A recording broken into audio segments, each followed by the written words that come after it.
Do you like toys? Big Bad Toy Store has toys. If you click the link in the description below and give them money, you too can have toys. Now watch my video. Hello and welcome to VR Reviews. Today we'll be reviewing the Mezco 112 Collective Spider-Man.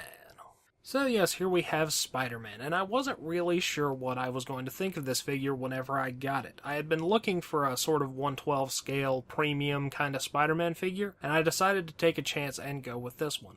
Luckily, I really like it. It's probably my favorite Mezco out of the few that I own, and I think it's really worth picking up if you are a big fan of Spider-Man. Alright, starting off with a quick size comparison. Of course, here we have Spider-Man. Here's our standard Marvel Legends 6-inch Cosmic Armor Iron Man and 3 3/4-inch Marvel Universe Wolverine. As is generally the case, Mezco figures are about the same as other American 6-inch scale figures, so he's about the same size as a Marvel Legend, and of course much bigger than a 3 3/4-inch figure. Now let's get everything else out of here and just look at Spider-Man. Alright, moving on to our 360 spin. As you would imagine, Spider-Man is mostly red and blue. And being a Mezco, most of his costume is fabric.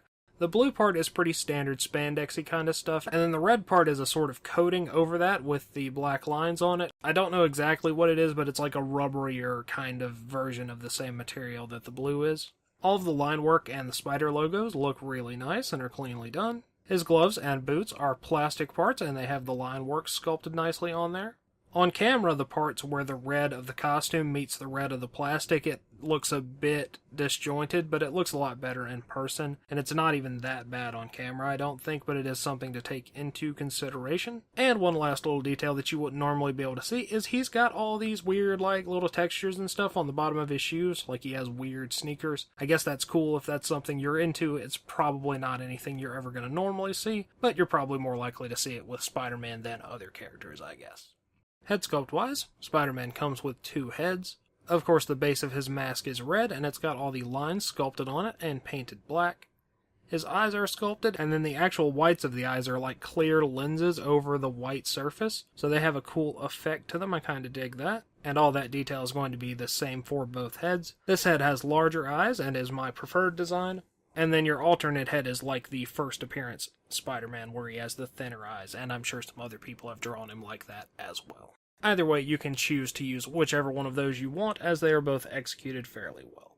Articulation-wise, Spider-Man is really good. He's certainly the best Mezco I have in terms of articulation, and I feel like I can move him around without messing up the costume, which is nice.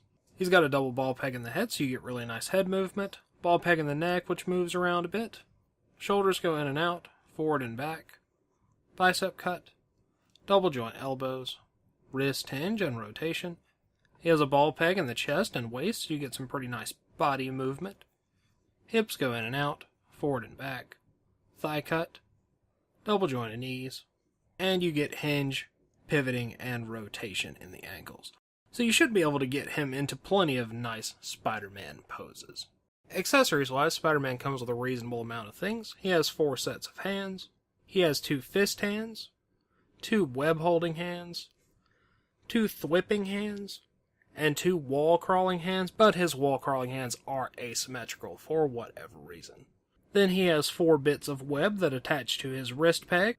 He has 1 small web with the little ball thing on the end of it, 1 slightly larger one of those, 1 longer web that flares out at the end, and then 1 big spread-out kind of web. And then lastly, he has his big long bendy web, which has a web ball on either end. Honestly, this does not look much better than if somebody just twisted a bunch of twist ties together, so it feels kind of cheap. It does what it's meant to do, but I don't know, I'm just not massively fond of it just because it doesn't feel like a professional piece of an action figure.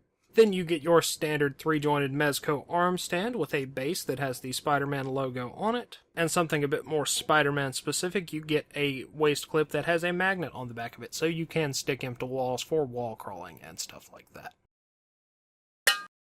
Packaging-wise, you get your pretty standard Mezco packaging. You have your slipcover that says Spider-Man. You got the big spider logo on the front, 112 Collective, Marvel logo.